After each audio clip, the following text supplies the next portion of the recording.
বলেছিল যে আমি একদিন আমার 6টি ফুল আর লক্ষ লক্ষ প্রজাপতিতে ছেড়ে চলে যাব।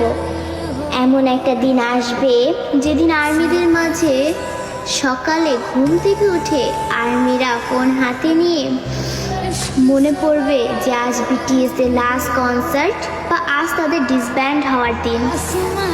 আর্মিরা আমাদের 7 রাজাকে হারাবো। সত্যি তো, বিটিএসরা আমাদের ছেড়ে চলে যাবে।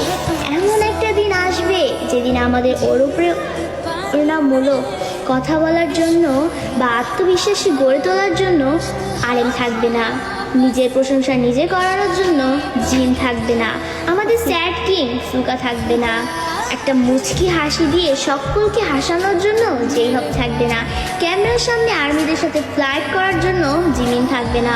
হয়তো এমন একটা দিন আসবে যেদিন আর্মিদের পাগলামো করে হাসানোর জন্য তেইয়াং থাকবে না। হয়তো সেদিন এমনও হতে পারে বানি ইসমাইল দিয়ে র্যাপ মনস্টার বলার জন্য জাঙ্কুক থাকবে না। সেদিন হয়তো বা বিটিএস নামক ওই ব্যান্ডটা থাকবে না। হয়তো তাদের আর কোনো গান অ্যালবাম রিলিজ হবে না। আমরা হয়তো বা আমাদের 7 রাজাকে আর কোনোদিনও ফিরে পাবো না।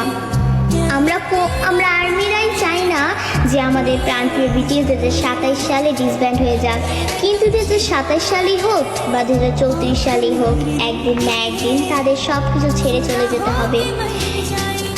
ডোরেমনও তো রোবট হয়েও সারা জীবন নোবিতার কাছে থাকতে পারেনি, তবে বিটিএস মেম্বারও তো মানুষ, তারা কিভাবে পারবে আমাদের সাথে সারা জীবন থাকতে? তবে তারপরও আমি বলবো আমাদের প্রিয় বিটিএস কোনোদিনই ডিসব্যান্ড হবে না। তারা আমাদের হৃদয়ের মাঝে চিরকাল থাকবে। দিন শেষে একবার আমাদের রিয়েল আর্মিদের মনে পড়বে আমাদের 7 রাজার কথা, তাদের সেই পাগলামোর কথা, তাদের সেই অনুপ্রেরণামূলক কথাগুলো, এবং এটাই হচ্ছে রিয়েলিটি। আমি কোনোদিনও চাইবো না যে আমার পাগলামো ভালোবাসার মানুষগুলো আমাকে ছেড়ে চলে যাক। তাই আমি এসির কাছে দোয়া করি যে সৃষ্টিকর্তা যেন আমাদের প্রিয় 7 রাজাকে কোনো দিনও আমাদের থেকে দূরে না সরায়। তিনি যেন সারা জীবন আর্মিদের মাঝে তার 7 রাজার সাথে হাসি খুশি দিন কাটাতে পারে।